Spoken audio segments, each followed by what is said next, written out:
കണ്ണൂർ തളിപ്പറമ്പിൽ നിന്ന് വിദ്യാർത്ഥികളെ കാണാതായി. പട്ടുവം മോഡൽ റെസിഡൻഷ്യൽ സ്കൂളിലെ സഹോദരങ്ങളെയാണ് കാണാതായത്.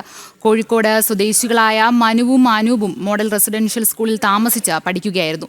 തളിപ്പറമ്പ് പോലീസ് കേസെടുത്ത് അന്വേഷണം തുടങ്ങിയിരിക്കുകയാണ്. വിവരങ്ങൾ നൽകാനായി മിഥുൻ പിള്ള ചേരുന്നുണ്ട്. മിഥുൻ, ഇത് സംബന്ധിച്ച് പ്രാഥമിക വിവരങ്ങൾ എന്തൊക്കെയാണ് ലഭ്യമായിരിക്കുന്നത്? മിഥുൻ.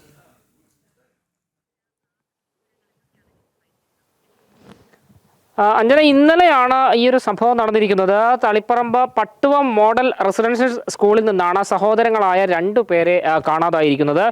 കോഴിക്കോട് സ്വദേശികളായ 16 വയസ്സുകാരനായ മനു, അനൂപ് എന്ന 12 വയസ്സുകാരൻ സഹോദരങ്ങളാണ് ഇവർ. ഇവരെയാണ് മോഡൽ റെസിഡൻഷ്യൽ സ്കൂളിൽ നിന്ന് കാണാതാവുന്നൊരു സാഹചര്യം ഉണ്ടായത്. ഇവിടെ താമസിച്ച് പഠിക്കുകയായിരുന്നു ഈ 2 പേരും. സംഭവവുമായി ബന്ധപ്പെട്ട് സ്കൂളിൻ്റെ മാനേജറിൻ്റെ പരാതിയിൽ തളിപ്പറമ്പ് പോലീസ് ഇപ്പോൾ കേസെടുത്ത് അന്വേഷണം ആരംഭിച്ചിട്ടുണ്ട്. ഇവർ എവിടേക്കാണ് പോയത് എന്നതിനെ സംബന്ധിച്ച് ഇതുവരെ ഒരു പ്രാഥമിക വിവരം പോലീസിന് ലഭിച്ചിട്ടില്ല. ഇവർ ബന്ധുക്കളുടെ വീട്ടിലേക്കോ മറ്റെവിടെയെങ്കിലും പോയോ എന്നൊരു സംശയമാണ് നിലനിൽക്കുന്നത്. ആ ഒരു ഭാഗം കേന്ദ്രീകരിച്ചും പോലീസ് ഇപ്പോൾ അന്വേഷണം നടത്തി വരുന്നുണ്ട്. കഴിഞ്ഞ ദിവസം രാവിലെയോടുകൂടിയാണ് ഇവരെ കാണാതായി എന്നൊരു വിവരം ഈ റെസിഡൻഷ്യൽ സ്കൂളിൻ്റെ അധികൃതർക്ക് ലഭിക്കുന്നത്. അഞ്ജന, ശരി.